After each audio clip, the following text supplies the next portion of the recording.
Olá! Nesse vídeo vou falar sobre como fazer um termo de consentimento livre e esclarecido com todos os elementos necessários para aprovação no Comitê de Ética em Pesquisa. O TCLE é o documento que vai explicar como a pesquisa vai ser feita e os direitos do participante da pesquisa. Ele explica os detalhes da pesquisa para o participante, informa e assegura os direitos dos participantes da pesquisa. Este termo deve ser de linguagem simples, de fácil entendimento e redigido num formato de convite. O TCLE deve conter todos estes elementos para sua validação e nós vamos conversar sobre todos eles aqui no vídeo. Primeiro, a natureza do projeto.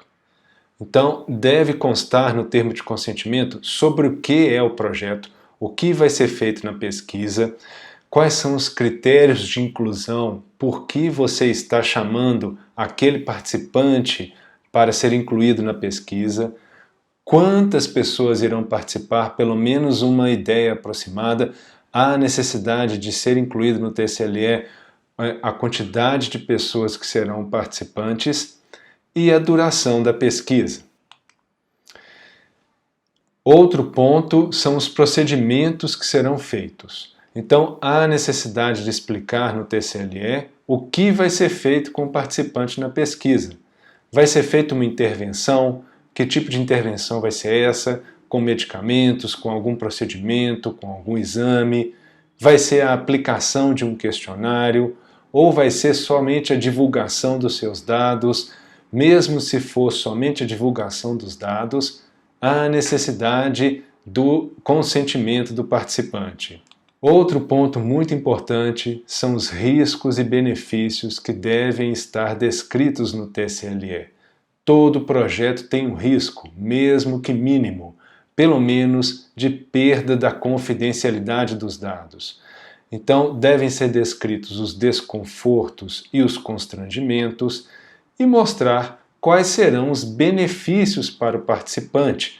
Podem haver benefícios diretos ou para a comunidade e para o conhecimento científico, é o que a gente chama de benefícios indiretos. Outro ponto muito importante que deve ser descrito no termo de consentimento é sobre a confidencialidade dos dados. Há necessidade de garantir o sigilo das informações que são fornecidas pelo participante da pesquisa. E você deve ir além, você deve colocar no termo de consentimento estratégias para reduzir o risco de perda da confidencialidade. Quais são essas estratégias? Quais são essas medidas que você pode fazer para reduzir a perda da confidencialidade dos dados? Sempre usar códigos de pesquisa com números e letras, cuidados no armazenamento dos dados e limitar os pesquisadores que terão acesso aos dados.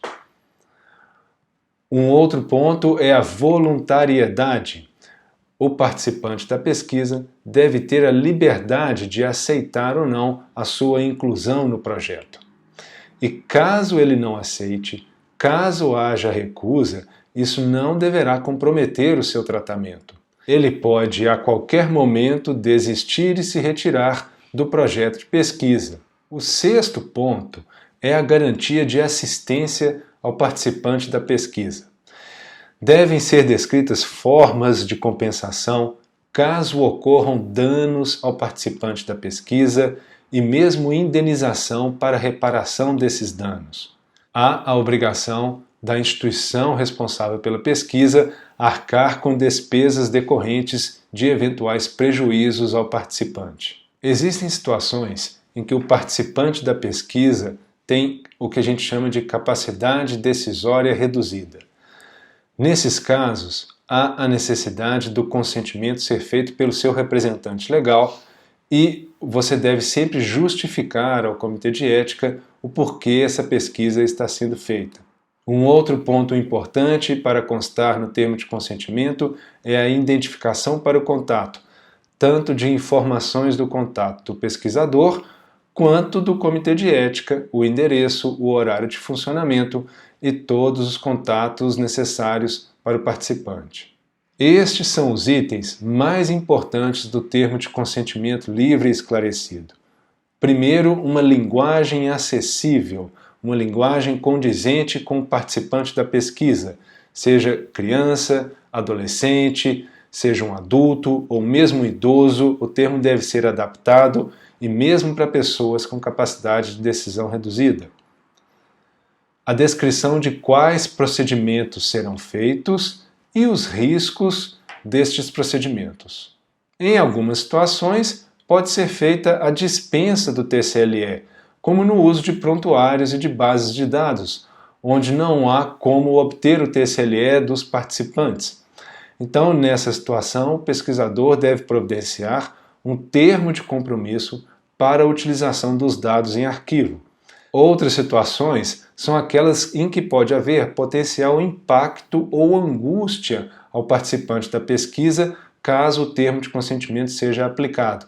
Essas situações devem ser analisadas pelo Comitê de Ética. E quais são aqueles participantes com capacidade decisória reduzida?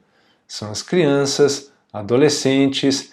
Para esses casos, há necessidade de se adaptar o termo de assentimento junto com o termo de consentimento para o representante legal, e indivíduos com incapacidade de autodeterminação. Também há a situação de participantes com proteção adicional.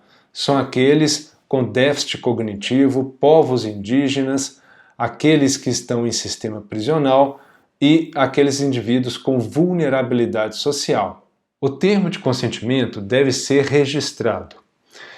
Esse registro pode ser em forma escrita, sonora, por imagem, ou mesmo outras formas que atendam às características da pesquisa ou do participantes. Então existem outras formas de registro do termo de consentimento além daquela escrita.